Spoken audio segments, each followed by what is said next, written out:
Bon, de retour sur la Toy. Donc là, l'avancée des travaux. Là, travail de formage bien casse-pied quoi. Donc obligé de découper au fur et à mesure que je pointe pour pouvoir former.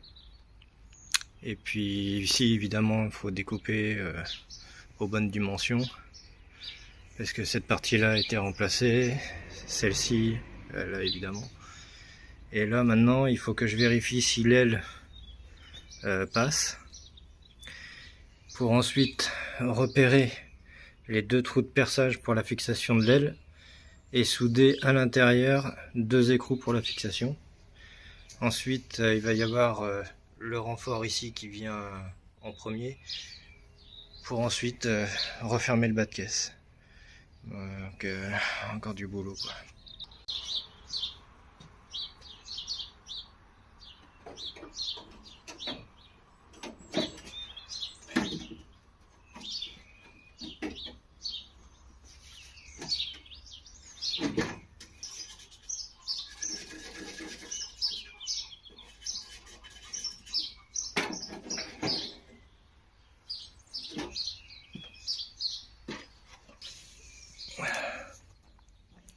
Alors, le repérage est fait, plus qu'à percer, trouver des écrous pour installer. Ensuite, comme le bas de caisse est pointé, je vais traiter anti-rouille. Je vais traiter anti-rouille derrière. Et puis, présentation du reste des bas de caisse pour fermer le tout. Déjà là, ça va être beaucoup plus costaud quoi. Ça brûle.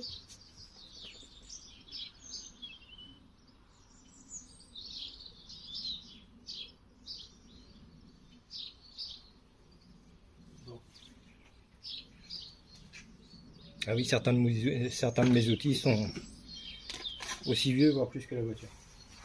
Mais bon, ça marche très bien. Bon, c'est percé. J'ai installé un boulon avec un écrou. Alors évidemment, va falloir aller à l'intérieur pour souder. Ça va pas être facile. Comme j'arrivais pas à former le bout du bas de caisse sans le pointer sur la voiture, bon bah j'ai pas pu souder les écrous avant quoi.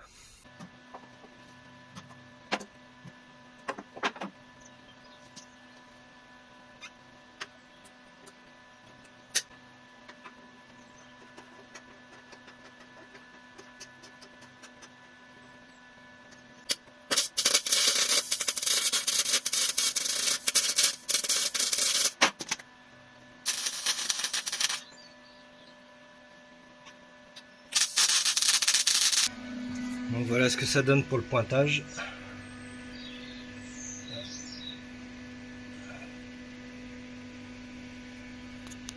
Évidemment il faut meuler parce qu'il y a une autre partie. Ça c'est qu'un renfort.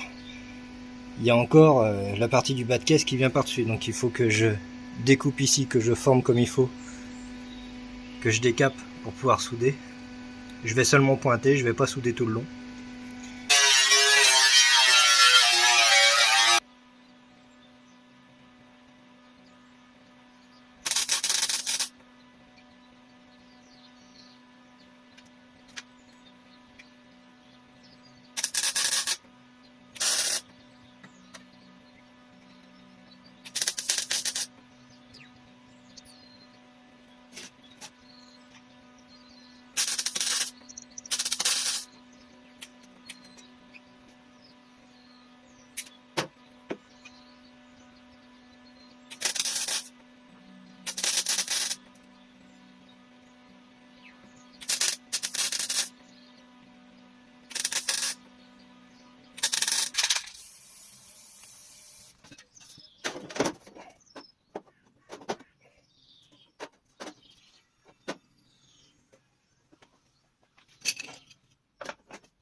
Bon, voilà pour le pointage du bas de caisse.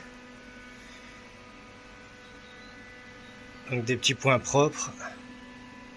Là on voit bien la différence. Là le débilitte je l'avais pas assez ouvert et ça fait des petits crépitements partout. C'est pas propre. Ça c'est parce qu'il n'y avait pas de gaz. Et là les cordons, là il y a du gaz. Donc je suis venu en superposition et pas bord à bord. Parce que j'avais toujours la portière qui était un peu plus forte que le bas de caisse.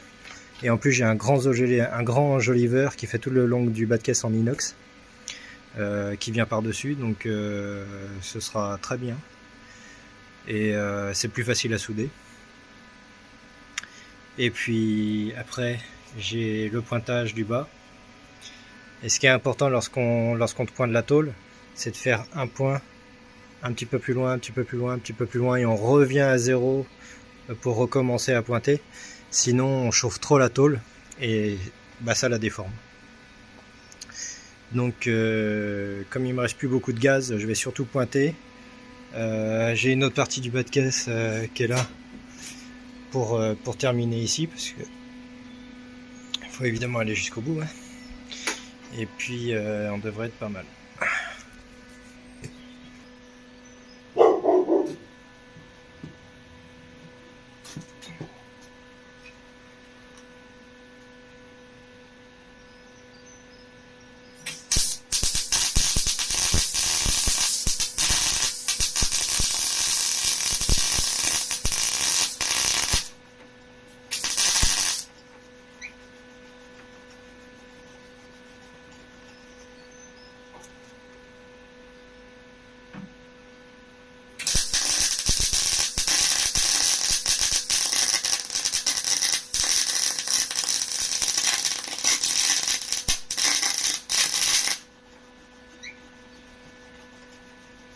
Ah putain, il n'y a plus de gaz.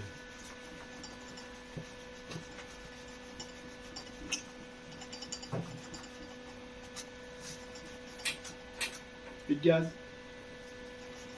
Fais chier. Putain. Et il est rempli qu'à moitié leur bouteille du coup. 50 balles. J'ai fait quoi? J'ai pointé ça. J'ai pointé ça. Et j'ai pointé celui-là. 50 balles de gaz. Ah si, j'ai pointé là aussi. Enfin, ça fait pas... Waouh, papa. Si tu rentrer avec la voiture, il va te falloir 1000 balles de gaz. Bon bah voilà, plus de gaz. Donc là, un point avec du gaz. Un point sans gaz. C'est dégueulasse. Bon bah voilà, plus de gaz. Donc bah, pour l'instant, voilà, c'est joli. C'est déjà pas mal. Je vais pouvoir former la tôle ici. Parce qu'il y a un petit retour. Comme ici, il va falloir que je le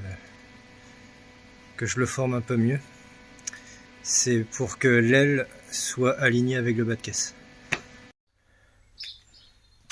Bon, voilà. Encore un morceau de tôle en moins qui était pourri.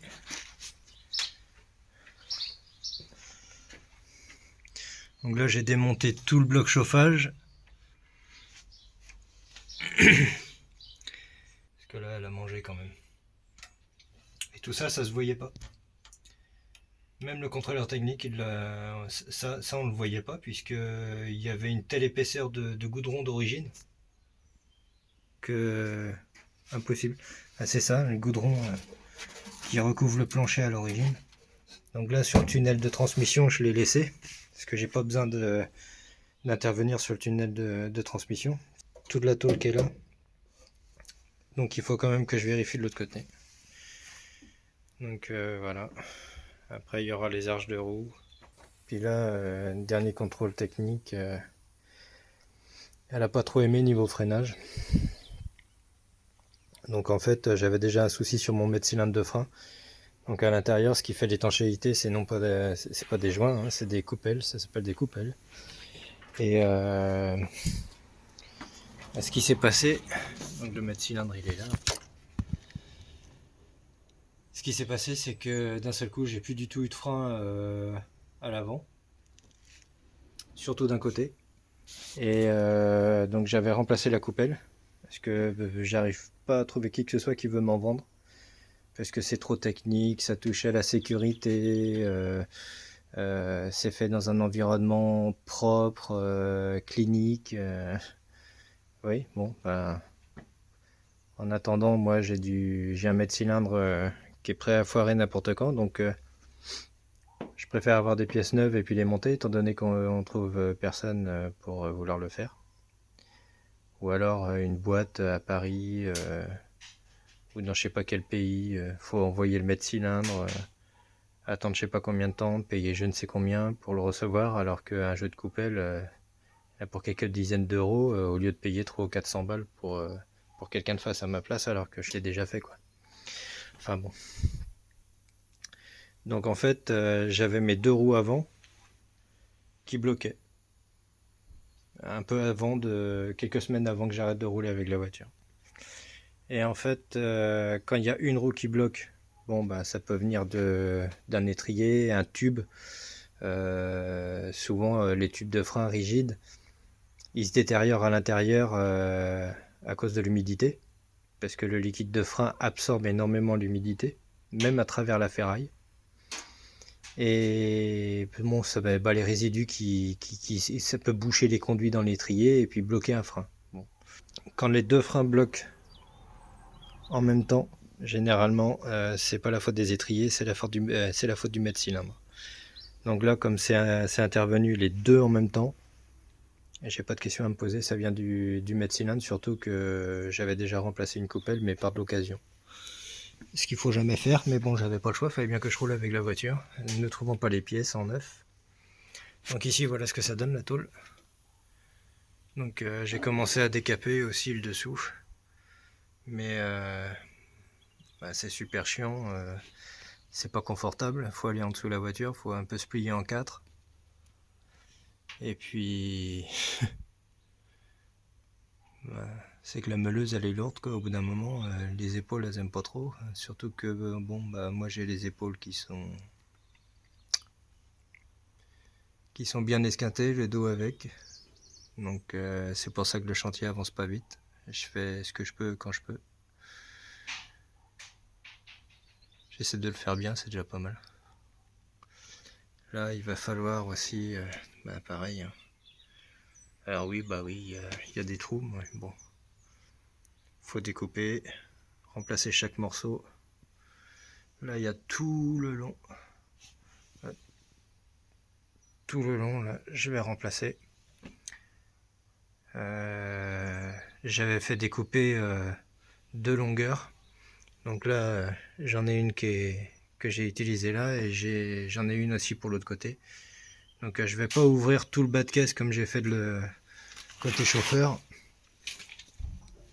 Là je vais découper de ce côté-ci, remplacer etc, parce que j'ai pas envie de me relancer dans la fabrication d'un bas de caisse complet, à moins qu'il soit aussi pourri, mais ça n'a pas l'air. Alors en général c'est beaucoup plus esquinté. Là de ce côté-ci c'est beaucoup plus esquinté, parce qu'il y a le bord de la route. Et c'est là qu'on mange tous les gravions, etc. etc. Et c'est pour ça que ça détruit la bagnole. C'est pour ça que les anciens ils mettaient des bavettes. Les bavettes que bah, tout le monde supprime parce que ça fait dégueulasse. Mais ça sauve parfois des voitures quoi.